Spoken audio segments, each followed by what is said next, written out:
Nós, os fantásticos seres vivos. Uma breve história sobre a evolução.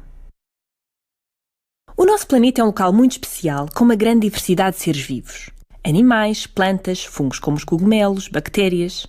Mas será que todos os seres vivos são assim tão diferentes? Pensa num cão, num elefante, num porco-espinho e num urso. À primeira vista são muito diferentes, no tamanho, na cor do pelo. O elefante tem uma tromba, o porco-espinho tem espinhos e o urso tem garras. Mas se os virmos por dentro, reparamos como afinal até são parecidos. Por exemplo, todos têm um esqueleto e o esqueleto é feito de ossos iguais com funções iguais no corpo. A cabeça onde estão os olhos e a boca, patas para andar e costelas a proteger os órgãos. Até nós, se nos pusermos de gatas, ficamos parecidos com eles. Só não temos a cauda. Nem as presas do elefante, claro. Estas semelhanças acontecem porque estes animais são como que da mesma família, como se fossem primos, mais ou menos afastados. Mas se agora olharmos para um cão e um sapo ou um pássaro, já vemos mais diferenças. Por exemplo, o comprimento das patas e das costelas varia, e os pássaros têm um bico. Mas a função destes ossos continua a ser a mesma, mesmo com tamanhos e aspecto diferentes. O cão, o sapo e o pássaro continuam a ser aparentados, mas são primos bem mais afastados do que o cão, o elefante, o porco-espinho e o urso. Na verdade, todos os animais são como que uma grande família. Mas não te confundas. Isso não quer dizer que uns são filhos dos outros. Se calhar já ouviste dizer que os homens descendem dos macacos atuais. Isso não é verdade. O que é verdade é que os homens e os macacos atuais partilham um antepassado comum que viveu na Terra há muitos, muitos anos atrás. Mais uma vez, como se fossem primos. Ora, tu não descendes dos teus primos, mas tens em comum com eles alguns avós, bisavós, trisavós e os avós dos avós dos avós. Mas queres saber o que é mais engraçado? É que nós e os outros animais também somos parentes das plantas, dos cogumelos e até das bactérias. Na verdade, somos parentes de todos os seres vivos que existem ou já existiram. Ok, não temos semelhanças visíveis a olho nu com todos eles.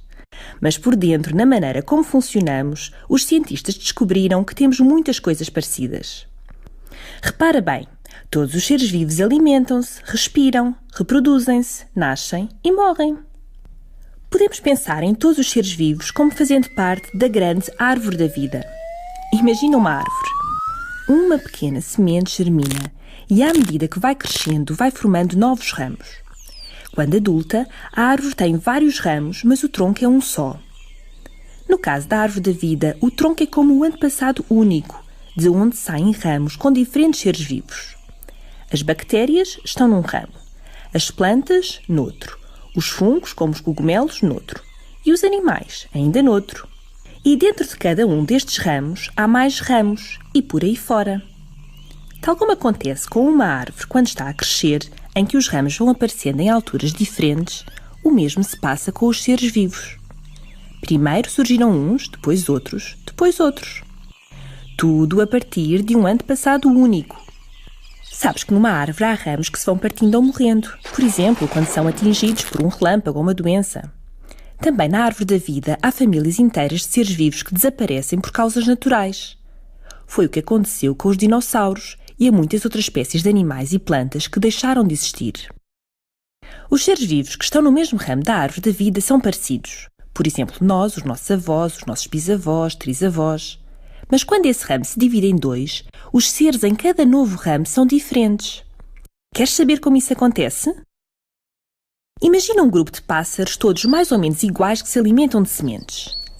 Os filhos que vão nascendo são parecidos com eles, tal como nós somos parecidos com os nossos pais, mas não somos fotocópias. Ou seja, cada pássaro que nasce é único e diferente dos outros. Normalmente, as diferenças são pequenas, mas pode acontecer que surjam diferenças maiores. Por exemplo, nascerem pássaros com um bico mais comprido e fino. Neste caso, vão ter mais dificuldades em comer as sementes do que os pássaros com bico mais curto e forte. Agora imagina que alguns pássaros voam para uma ilha onde só existem insetos para comer. Os pássaros que tiverem um bico mais longo conseguem apanhar mais insetos do que os pássaros com bico curto, ou seja, estão mais bem adaptados à ilha. Assim, vai ser mais fácil para os pássaros com bico longo sobreviver e ter filhos. Os que nascerem com bicos longos também vão sobreviver melhor e ter mais filhos. É como se fossem escolhidos ou selecionados para constituir família.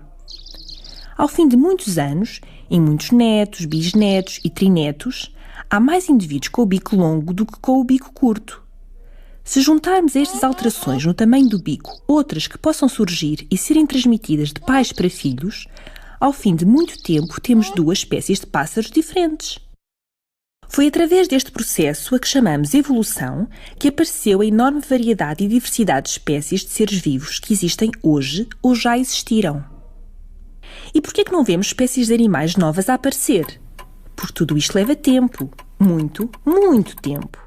Vamos fazer um jogo para percebermos melhor. Estica os braços o mais que puderes. Imagina que os teus braços esticados representam o tempo.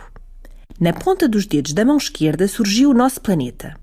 No cotovelo desse braço estão as formas de vida mais antigas que os cientistas descobriram. No pulso do teu braço direito surgiu grande parte da diversidade da vida com o aparecimento de muitas espécies novas. Os primeiros dinossauros apareceram nos nós da tua mão direita e a sua grande extinção aconteceu na falangeta. E sabes onde apareceu a espécie humana? No pó das unhas que cai quando as limas, há 200 mil anos. Perguntas tu, mas o que interessa saber isso tudo se aconteceu há tanto tempo que nem consigo imaginar? Repara que a evolução não é uma coisa do passado. Acontece ainda hoje e continuará pelo futuro afora. Consegues imaginar como serão os animais que viverão no planeta Terra daqui a 1 milhão de anos? Saber como os seres vivos evoluem a partir de outros ajuda-nos, por exemplo, a preservar animais em risco de extinção. Mas há outra razão. A árvore da vida mostra-nos que, apesar das diferenças que existem, todos os seres vivos são parecidos e aproveitaram o que os seus antepassados tinham, que funcionava bem.